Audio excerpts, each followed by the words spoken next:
सगुण क्या है, निर्गुण क्या है।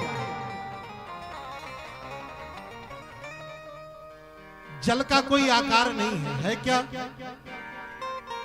जल का कोई आकार है? जिस पात्र में रख दो उसी पात्र का आकार ले लेगा। जल का कोई आकार नहीं है, ऐसे ही निर्गुण ब्रह्म का कोई आकार नहीं है। कटोरी में रख दो तो जल कटोरी में कटोरी जैसी गोलाई ले लेगा। ग्लास में रखो तो जल ग्लास में लंबा हो जाएगा, उसका आकार निर्मित नहीं हो पाएगा। अच्छा, बात कम समझ में आई, जरा और गंभीरता से समझाएं।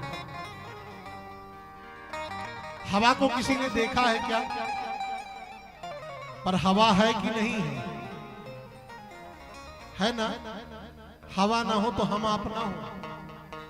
ऐसे ही निर्गुण ब्रह्म है। वह निर्गुण ब्रह्म है पर हवा की भांति है।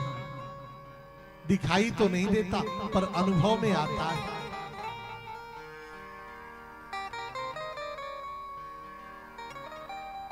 एक आदमी की गाड़ी पंचर भई। अब पंचर भई गाड़ी तो उसने कहा कि महाराज, दुकान किसी व्यक्ति से कहा कि यहां कहीं हवा मिलेगी, गाड़ी में हवा खत्म हो गई।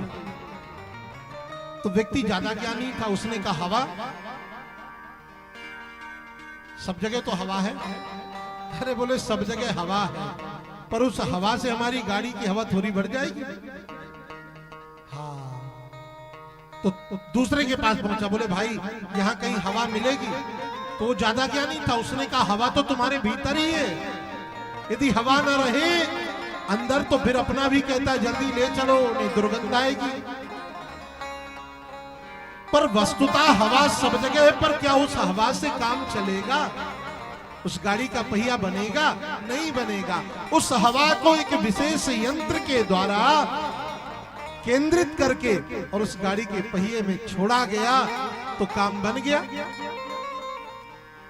अरे जैसे जल को किसी पात्र में रख करके और उसे फ्रिज के फ्रीजर में रख दो तो जल का कोई आकार तो नहीं है, पर फ्रीजर में रखने के कारण जिस आकार को आप बनाना चाहते थे उस आकार में वह जल परिणत हो गया, बन गया।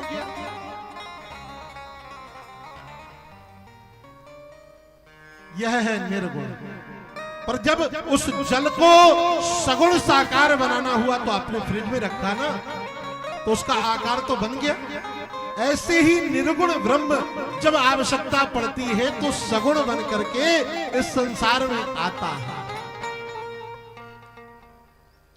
कि जब जब हो ही धर्म की हानि, जब जब हो ही धर्म की हानि, बाढ़ही असुर अधम अभिमानी, बाढ़ही असुर अधम अभिमानी, तब तब धरी प्रभु विविध शरीरा, तब तब धरी प्रभु विविध शरीरा, हरहि कृपा निधि सजन पीरा, हरहि कृपा निधि सजन पीरा। जब जब संसार में अत्याचार, अनाचार, दैत्याचार, पापाचार बढ़ता है तब तब भगवान अवतरित होते हैं। आवश्यकतानुरूप भगवान रूप धारण करते। निर्गुण ब्रह्म सगुण होकर के प्रकट होता है। बात समझ में आई कि निर्गुण क्या है, सगुण क्या है?